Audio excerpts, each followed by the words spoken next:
Hello, my name is Anders and I head up the commercial team here at Priori Data. And in this short video, we'll be walking through the two primary use cases of app developers and app publishers of market intelligence. So first, I'm going to show you how to use market intelligence to obtain leaderboards for various App Store categories. It's pretty simple. You'll have an overview up here of your selections. So we're looking at May, download revenues, and right now we're looking at global data. Now, what you want to do here is you want to select the store. Let's take the Apple App Store and the categories. So either the native App Store categories, I'll take business in this case, and voila, here you have an overview of the top downloaded apps out of the 250,000 in business globally. If you're on the lead or expand plan, you can actually choose a specific country as well. So let's take the US for instance. There you go. And now we're looking at the top downloaded apps in May in the US in the Apple App Store in the business category. You can add additional filters if you will. So for instance, specify whether it should be free or paid, whether it should be in-app purchase or not. But essentially this gives you an overview of the performance of the apps and also allows you to quantify how many downloads you need to get into a particular position over a specific time period.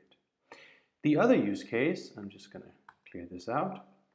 The other use case would be to single out a niche market. So say that you're either already competing in a particular niche market or you're thinking about building an app or a game and you want to understand what the market potential for that may be.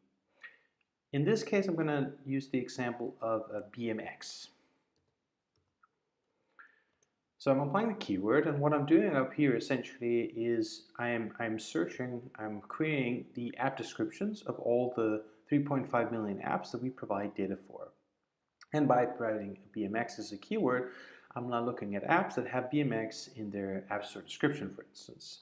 So we see now that there are 759 apps in this market, if you will. In the totals here, you'll see the sum. So we actually have 8.3 million global downloads in this time period, which is May, and we see a pretty healthy growth in there. I might want to narrow this down even further, and I can do that again by saying, well, actually, I'm only looking for iPhone, I want to do free, and the apps that are relevant to me would have to have in-app purchase. You see, we're counting down. Now we're down to 58 apps only. And we could even say, well, for this to be relevant for us, I need to look at apps that have at least, well, let's say 500 downloads in this time period. And voila, you're down to 20 apps. Now these 20 apps could be your competitors, or they could be based upon which you decide whether or not this is an opportunity you want to pursue, either by building a game, BMX game, or by investing in one. That's pretty much it for now. We're happy to take any questions that you may have, but thank you very much for watching and happy data mining in market intelligence.